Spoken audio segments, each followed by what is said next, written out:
జరగాలంటే గ్యారంటీగా సెకండ్ ప్రయారిటీకి వెళ్తుంది. ఈ ఎలక్షన్ ఓడిపోతే అసలు వైసీపీ ఈ ఎలక్షన్ కూడా ఎలక్కర్లేదు. కరెక్ట్. రైట్. శ్రీనివాస్ చౌదరి గారు, అలాంటి అంటే మీరు స్కెచ్ చేశారా, ఆశపడుతున్నారా? ఇక్కడ రాజకీయాల్లో స్కెచ్ చేసేది అనేసి రాజకీయ పార్టీలు చేసేవాళ్ళు ఉండరు. ఖచ్చితంగా ఏదో ఒక పరిశ్రమ అయితే విరుగుతారు. అవసరం తెరవేశారు, పట్టుకున్నారని ఇప్పుడు జగన్మోహన్ రెడ్డి గారు వ్యూహం ఎలా ఉంది, ఖచ్చితంగా నేను 3 సీట్లు గెలుచుకోవాలని ఆయన వ్యూహంలో ఆయన ఉన్నాడు. వీలైతే అవకాశం ఉంటే శత్రువుల దగ్గర మనం ఎంత ఏదైతే పెరుక్కున్నామో మన అసెంబ్లీ వాళ్ళలో కలుపుకోవాలని మా ఎత్తుకలు బాగుంటాయి. కాబట్టి ఇప్పుడున్న మీ లెక్క ప్రకారమే మా జిల్లాతో కలిపి పురుషోత్తం చెప్పినట్టు 6 మంది, మేము ఒక 18 మంది, 6 ఒక 24. మాకు సాగాల్సింది ఇప్పుడు ఆల్రెడీ 58 మంది పక్కెళ్ళారు. 28 ఎస్సీసీ ఇవ్వలేదు సీట్లు, మార్చారు వాళ్ళు కూడా. సో నేను అనడం ఏంటంటే వాళ్ళందరూ వచ్చి మాకు ఓట్లు వేస్తారు, మీరు రాష్ట్రం ఖచ్చితంగా గెలుస్తామని కాదు, కానీ ఎంతో కొంత మేరకి ఖచ్చితంగా అధికార పక్షాన్ని దెబ్బ కొట్టడం అనేది కొంత ప్రయత్నం జరుగుతుంది. అదృష్టం భవన్కి ఇదే గెలవచ్చు. 53 సీట్లు సబ్జెక్టు కరెక్షన్ లెక్క జరిగేది అనుకుంటా. సరే సార్, 53 సీట్లు, రాజ్యసభ సీట్లు 53 సీట్లు.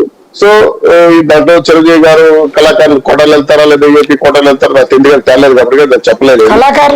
ఇందులో ఏం లేదండి, ఇది డైరెక్ట్ ఎలక్షన్. కళాకారులు రిజిస్టర్ రిజర్వేషన్ అనేటో ఇదే నామినేషన్ అనేది అది సపరేట్. దీంతో మన గారికి ఇచ్చేసారు కదా ఆల్రెడీ సినిమా రంగం. బహుశా చిరంజీవి గారి విషయం అయితే మనకి దాచలేదు, కానీ అది ఇంకా ఊహల్లోనే ఉంది.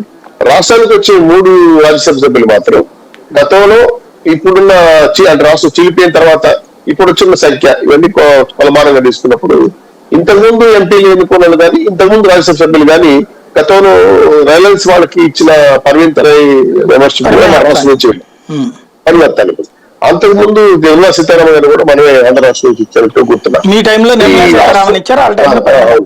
అవునవును, కానీ మనకు రాష్ట్ర బెనిఫిట్స్ అనేవి తక్కువ. కాబట్టి ఈ దృష్టిలో పెట్టుకుని రాష్ట్రాలు ఆలోచిస్తారు. కాబట్టి ఈ సాధారణ ఎన్నికలు రాజ్యసభ ఎన్నికలు డిఫరెంట్ కాబట్టి 100% ఎమ్మెల్యేలు అసంతృప్తివాదులు 99% 100% జగన్ మీద కోపంగానే ఉన్నారు. కాబట్టి అవకాశాలు ఎక్కువ ఉన్నాయి. దానికోసం ఎత్తుగాళ్ళేస్తాం.